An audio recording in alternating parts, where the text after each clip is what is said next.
Dans la résurrection de Christ, la mort n'a plus de pouvoir sur lui.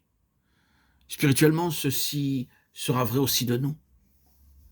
Sommes-nous affectés par l'atmosphère de mort qui nous entoure? Dans la puissance de la résurrection, elle ne pourra pas nous faire frissonner. Nous sommes unis à lui en tant que le vivant. Par conséquent, rien autour de nous n'aura de pouvoir sur nous. Rien ne nous entraînera en bas.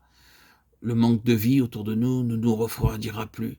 Mais en union avec le Seigneur ressuscité, nous dominerons par sa vie l'atmosphère de mort et nous serons ses messagers de vie pour les âmes agonisantes.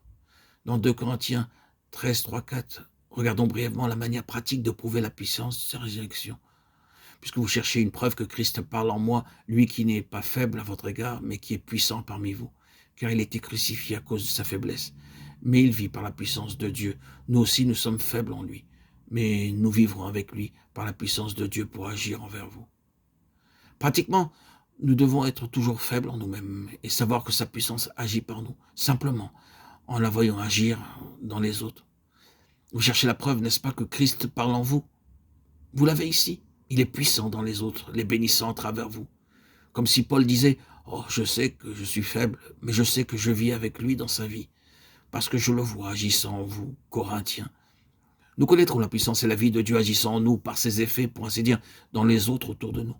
Ceci nous conduit à ne pas nous surveiller, à ne pas regarder à nos expériences.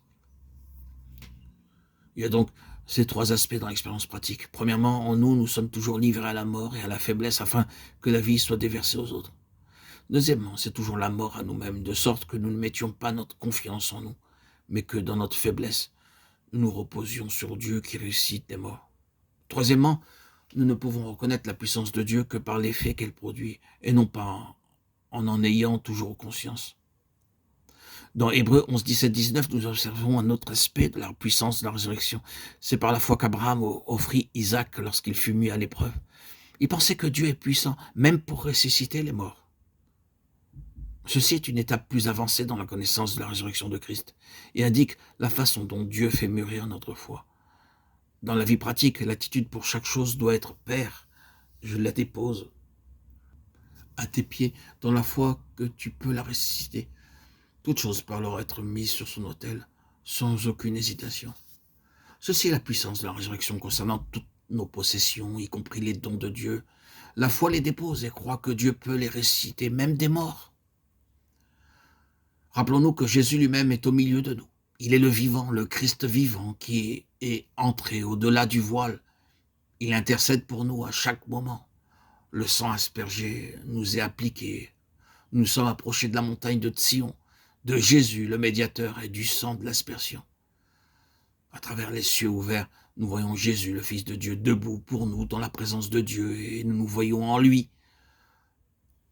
Alors que nous sortons, les cieux étant ouverts au-dessus de nous, disons « Oh, il n'y a rien qui s'interpose entre Dieu et moi. » Devant le Père, je vois le sang aspergé qui parle pour moi.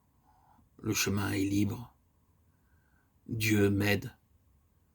Il n'y aura jamais d'ombre entre nous. C'est pourquoi, dorénavant, ne cherchons pas parmi les morts celui qui vit, mais cherchons-le à la droite de Dieu et nous avec lui, acceptés dans les bien-aimés. Avec cette vision d'un seul cœur, répondons Amen.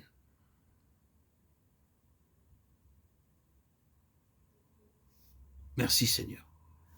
Gloire à Dieu au plus haut des cieux et paix sur la terre, aux hommes qu'il aime. À toi Seigneur, tout honneur et toute gloire pour les siècles des siècles. Gloire à Dieu au plus haut des cieux et paix sur la terre, aux hommes qu'il aime. Frères et sœurs en Christ, que nous ayons tous les cieux ouverts pour posséder cette vision, recevoir cette vision de Dieu et atteindre par la croix la délivrance, la vie nouvelle révélée en Christ. Cette vie céleste qui nous offre à nous, enfants de Dieu, qui sommes de pauvres vases de terre, des instruments inutiles, pour vivre de cette vie nouvelle que le vivant, Christ, nous a offerte. Gloire à Dieu, gloire à Dieu.